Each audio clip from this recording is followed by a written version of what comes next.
Assalamualaikum warahmatullahi wabarakatuh.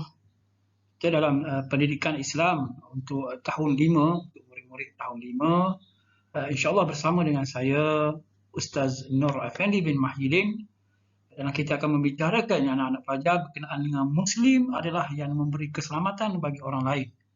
InsyaAllah hari ini kita akan tengok sebuah kitab yang menjadi sumber rujukan ulama pada zaman kini, iaitu Sahih Bukhari. Sahih Bukhari merupakan kitab rujukan yang kedua terpenting selepas pada Al-Quran. Selepas Al-Quran adalah merupakan Sahih Bukhari yang digunakan, yang merupakan himpunan hadis-hadis sahih yang dipilih oleh Al-Imam Bukhari. Anak-anak pelajar, kenalkan anak pelajar siapakah Imam Bukhari ini? Imam Bukhari ini dia bukan orang Arab. Dia merupakan berasal daripada kota Bukhara, Uzbekistan. Orang Uzbekistan ya. Dilahirkan pada 13 Syawal 194 Hijrah. Lebih kurang tahun 810 Masihi. Dilahirkan di Uzbekistan ya. Dan dia merupakan anak yatim sebenarnya. Untuk anak-anak pelajar tengok tidak ada menjadi alasan menjadi kita sebagai penuntut ilmu menjadikan kita anak yatim ke, jadi kita jadi tidak berjaya dalam pelajaran. Tidak macam itu pelajar-pelajar. Imam Bukhari seorang ulama yang boleh dijadikan ikon bagi kita untuk menuntut ilmu. Walaupun dia anak yang yatim, ayahnya telah meninggal dunia waktu kecil, dia tinggal bersama dengan ibunya dan juga bapa saudara dia. Dan Al-Imam Bukhari untuk pengetahuan pelajar telah menghafal Al-Quran pada umur usia 10 tahun lagi. 10 tahun dia telah berjaya menghafal Al-Quran. Tengok betapa hebatnya ulama ini. Dan pada usia 16 tahun dia telah menghafal kitab-kitab yang ditulis oleh ulama terkenal pada zaman itu seperti Ibn Al-Mubarak dan Waqi'. Tak apalah pelajar tak ingat nama pun, tapi nak tahu pelajar Imam Bukhari pada usia 16 tahun dia bukan setakat menghafal Al-Quran tapi menghafal hadis-hadis dan juga kitab yang ditulis oleh ulama pada zaman itu. Dan dikatakan beliau telah menghafal lebih kurang 100,000 hadis sahih. 100,000 hadis sahih dan hadis dhaif 200,000. Ini yang ditulislah. Dan dia telah belajar mengambil hadis daripada 1,000 orang ulama, termasuk ulama yang terkenal, iaitu Imam Ahmad bin Hanbal. Hanbal ni adalah ulama itu 4 mazhab dalam ilmu fiqh yang begitu terkenal. Dan kita tengok di sini pelajar-pelajar yang boleh menjadi contoh kepada pelajar-pelajar itu Imam Bukhari yang begitu bersungguh, walaupun dia anak yatim, dia boleh menjadi penuntut ilmu yang hebat dan akhir sekali memberi sumbangan kepada dunia Islam. Sehinggalah kepada hari ini pun masih lagi kitab Al-Bukhari, Sahih Bukhari ini digunakan oleh para ulama. Dan insya-Allah dalam pembelajaran hari ini pelajar-pelajar dan murid-murid, Ustaz akan memperkenalkan. Kita akan ambil satu hadis daripada kitab Sahih Bukhari ini. Kita akan tengok dan pelajari bersama-sama insya-Allah. Insya-Allah kita akan berberkat daripada hadis, iaitu hadis ini merupakan peninggalan pusaka daripada Rasulullah SAW, berupa perkataan, ucapan yang pernah dikeluarkan oleh Rasulullah, perbuatan yang dilihat oleh para sahabat, semua yang berkaitan dengan Rasulullah dicatatkan oleh para sahabat, dihafal oleh para sahabat dengan perkataan itu, dan seterusnya di ilmu tersebut, perkataan tersebut diturunkan kepada tabi'in. Dan tabi'in ini menurunkan pula, mengajar pula kepada anak muridnya. Sehinggalah dikatakan kalau Imam Bukhari ini mungkin 7-8, melibatkan 8 perawi ataupun yang mengajarkan, yang memberikan hadis ini kepada orang lain pula. Pada guru kepada anak muridnya, pada guru dan muridnya dikenali sebagai perawi perawi hadis, sehinggalah kepada Al-Imam Bukhari. Biasa melibatkan 8 orang 8 orang. Tengok kat situ berapa jauh jarak di antara Rasulullah dengan Imam Bukhari, tapi ilmu ini masih lagi tersimpan dengan kukuh, dengan sahih, dan dicatatkan oleh Islam. Ini kehebatan Islam. Wallahu a'lam. Seterusnya kita akan tengok hadis yang berkenaan dengan kitab Sahih Bukhari insya-Allah. Okey, ini hadis yang Ustaz ambil daripada kitab Al-Iman. Al-Iman dalam Sahih Bukhari ada kitab bernama Al-Iman, dan hadis yang ketiga tajuknya topik Muslim adalah yang memberi keselamatan bagi orang lain.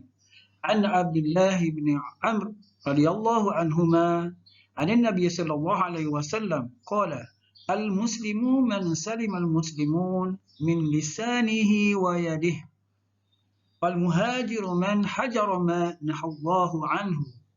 Yang bermaksud daripada Abdullah bin Amr daripada Rasulullah sallallahu alaihi wasallam bersabda, seorang muslim adalah orang yang tidak menyakiti muslim lainnya baik daripada lisannya, lisannya ataupun dengan tangannya.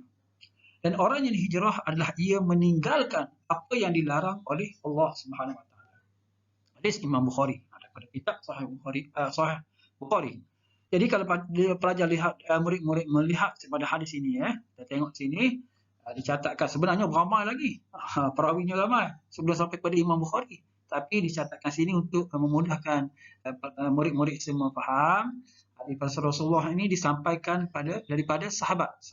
Sahabat ni yang pernah melihat Rasulullah lah. Para sahabat ni hidup sezaman dengan Rasulullah dikenali sebagai sahabat. Itu namanya ialah Abdullah bin Amr. Dia Amr bin Al-As, seorang yang terkenal pahlawan Islam yang telah membuka kota Mesir. Kota Kairo ataupun kota Mesir, ayah dia. Jadi anak dia itu nama dia Abdullah bin Amr. Jadi dia menyatakan, sebuah hadis Rasulullah SAW bersabda, iaitu orang Muslim tu. Sifat orang Muslim ialah dia menjaga lidah dan juga tangannya daripada dia buat sesuatu menyebabkan orang lain jadi susah.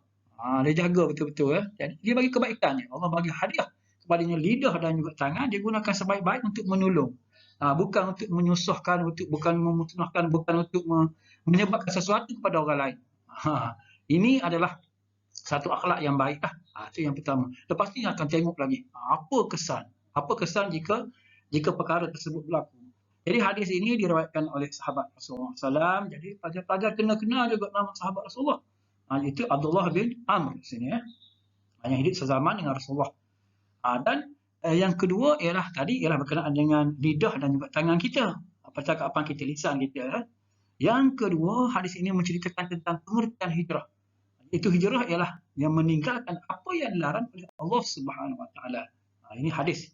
Ini matan, namanya matan. Matan iaitu ucapan Rasulullah SAW. Ini petik daripada sahabat yang bernama Abdullah bin Amr.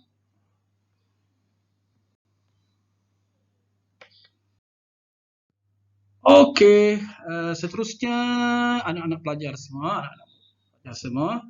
Okey, apakah dosa yang disebabkan oleh lidah? Kita baca matan tadi, matan daripada hadis Imam Bukhari tadi, pada Rasulullah SAW tadi, dua anggota yang Allah berikan kepada kita, tiba-tiba kita tak gunakan dengan betul. Yang pertama lidah. Apa lidah? Jadi bila kita tak guna lidah dengan betul, apa dosa yang disebabkan oleh lidah tersebut? Jangan tengok. Okey, macam-macam rupa-rupanya. Antaranya perbuatan yang menggunakan lidah yang mengakibatkan dosa tadi ialah antaranya dia menipu. Dia menipu kawan dia ke, dia menipu ibu bapa dia ke, dia menipu guru ke. Dia menipu. Jadi ini dia menggunakan lidah dia untuk berkata, lisan. Jadi ini berdosa, berdosa anak. Jadi anak-anak pelajar jangan menggunakan lidah yang Allah berikan kepada kita. Kita guna untuk menipu, mengeji. Mengeji ni dia kata apa-apa dah pada kawan dia. Menyebabkan kawan dia bergaduh pula dengan kawan dia lah. Kerana mulut je. Tengok gambar kartun yang ustaz letak di situ. Mulut popek mengumpat contohnya lah. Perempuan dia suka mengumpat. Orang lelaki pun ada juga mengumpat. Kalau perempuan saja. Kita akan tengok mengumpat bentuk moden sekarang. Dulu mengumpat menggunakan mulut. Dia cerita hal orang lain. Cerita dia tak tahu dia tu banyak keburukan juga. Cuma Allah tutup je. Dia suka mengumpat cerita keburukan orang lain. Tidak sedar dia pun ada keburukan. Seterusnya yang keempat antara dosa besar ialah kita menyakiti hati bapa kita menggunakan mulut. Menyakiti hati bapa kita berdosa juga. Guna lidah. Seterusnya memfitnah. Ini besar dosa orang memfitnah. Orang yang tak buat kita kata buat. Berdosa fitnah. Menggunakan lisan juga. Berbohong. Ada satu cerita kartun cerita kartun NQ. Terkenal cerita kartun ni. Walaupun hanya cerita kartun, di mana bila dia bercakap bohong maka hidungnya jadi panjang. Ini satu cerita lah, cerita animasi. Tapi tak apalah sebagai pengajaran, walaupun satu cerita. Tapi diceritakan macam jangan kita berbohong. Jangan berbohong.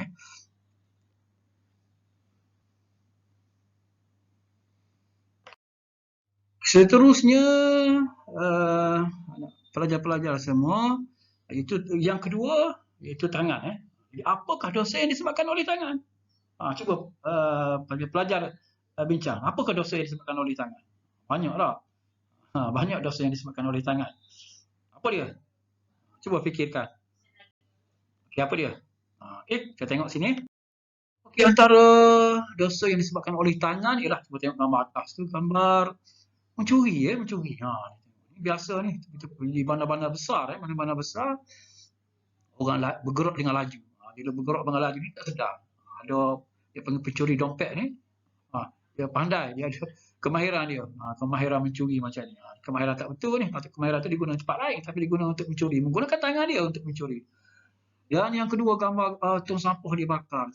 Ni dia panggil vandalisme, macam gambar sebelah tu lah. Merosokkan harta awam.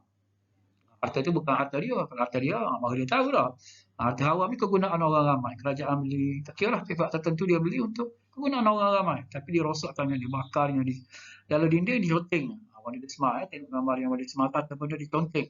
Ini banyak berlaku kadang-kadang di tandas, di tangga-tangga. Banyak. Jadi tak comel lah. Tak indah tempat kita. Sedangkan Islam ini mementingkan keindahan. Jadi bila ada sifat macam ni, pelajar-pelajar ya, jangan ada sifat macam ni. Kalau ada kawan kita, tegur lah. Jangan kita buat macam tu. Berdosa. Allah bagi tangan, merosakkan. Ni. Yang tadi yang Ustaz bagi tahu tu, mengopak bentuk baru. Itu WhatsApp. WhatsApp ataupun Telegram, macam-macam lah. Twitter, Facebook, macam-macam ada sekarang ni. Dia mengopak. Dia mengopak kawan dia dalam grup yang lain ke, tak kira lah. Ini mengopak dalam bentuk baru. Dia guna tangan. Tangan kan kita type apa sesuatu, dia guna tangan. Berdosa. Kadang-kadang fitnah, kita sebar pula berita yang tak betul, kita hantar pula kepada orang lain. Menyebabkan fitnah itu semakin tersebar luas. Tapi macam mana kita nak minta maaf pula dengan orang tersebut? Tak boleh banyak-banyak. Berdosa macam tu. Pastikan tangan kita jangan buat macam tu. Tapi kebaikan tak apa. Contoh hadis ni lah, kita pelajari ni, kita akan post pada orang lain pula. Link yang Ustaz buat ni untuk YouTube ni. Jadi pelajar-pelajar boleh hantar pada orang lain pula. Jadi boleh pahala. Tangan, kita guna tangan yang baik. Boleh pahala pada kita. Seterusnya yang gambar bawah tu, pelajar tengok bergaduh pula lah. Menggunakan tangan dia untuk menumbuk kawan dia. Ni pula macam ada geng pula. Ini satu juga yang menyebabkan pelajar bergaduh. Ini berdosa. Dia tak guna tangan tempat yang baik, tapi guna untuk bergaduh apa semua. Seterusnya, berikan kesan jika tidak menjaga dua anggota tersebut. Kesan. Jadi benda yang berdosa ni, sebab apa Allah buat benda tu haram, berdosa, mesti ada sebab. Mesti ada sebab. Jadi kita tengok apa kesan bila kita tidak menjaga tangan dan lidah kita dengan baik. Seperti yang mana Allah nak. Kalau baca Quran untuk berzikir, itu baguslah. Tapi kalau kita buat dosa tadi, kita tak berjaga yang baik, kita menyebabkan kita tidak menjaga Muslim. Sebab kita tengok hadis ini, Muslim adalah yang memberi keselamatan bagi orang lain. Jadi antara kesannya adalah berlaku pergaduhan. Kita boleh tengok tadi. Berlaku pergaduhan. Menyebabkan permusuhan. Permusuhan dengan kawan kita. Banyak pelajar, kawan baik-baik satu kelas. Tapi bila berlaku dua tadi kita tak jaga, maka kita bergaduh dengan dia, tegur dengan dia. Tak kira lah. Mungkin dengan jiran kita, dengan siapa-siapa, dengan kawan kita. Dia tak comel. Tak indah kehidupan kita sebab kita tak boleh bersahabat, berkasih sayang, ukhuwah sesama kita. Jadi kena jaga pelajar. Murid-murid kena jaga tangan dengan lidah. Yang kedua, yang seterusnya, yang ketiga tu, hasilkan sifat dengki. Kerana mulut kita kadang-kadang kita bercakap, kita membesarkan diri kita. Yang tu aku buat yang ni. Ada orang dia tak suka macam tu. Kita membesarkan diri dia. Kadang-kadang kita buat kerja secara kerjasama. Kita bersihkanlah secara kerjasama. Lepas tu kita kata kawan kita buat kerja. Dia pun rasa tak seronok. Dia pun mungkin dia mendeki dengan kita lah. Jadi kita kena buat kerja sama-sama. Kena tangan, kena kaki tadilah. Jadi kena jaga. Seterusnya berlaku penipuan lah. Penipuan ini menyebabkan bila kena tipu, kita pun tak suka kena tipu. Bila kena tipu ni menyebabkan kita nak marah apa semualah. Ini menyebabkan permusuhan juga. Jadi penipuan tidak dibenarkan dalam Islam. Seterusnya terakhir, kalau kita tengok tadi, hadis tadi menceritakan ada satu lagi, itu pengertian hijrah. Maksud hijrah adalah meninggalkan apa yang dilarang oleh Allah Subhanahu Wa Taala. Jadi ada dua tadi anggota yang Allah berikan kepada kita, tangan dan lidah dan juga tangan. Tadi lisan kita, percakapan kita, pertuturan kita dan perbuatan kita menggunakan tangan. Ada banyak lagi perkara-perkara yang berdosa lah. perkara yang berdosa. Jadi perkara ni bila seseorang tu melakukan dosa, maka dia pun nak berhijrah daripada membuat perkara yang dilarang oleh Allah Subhanahu Wa Taala, yang diharamkan oleh Allah Subhanahu Wa Taala, dan berhijrah kepada perkara yang baik, itu meninggalkan semua yang diharamkan oleh Allah. Itu dia panggil hijrah. Boleh tengok gambar ni, hijrah zaman Rasulullah, betul lah. Hijrah daripada kota Mekah ke Madinah. Tapi kita zaman sekarang tak ada dah macam tu.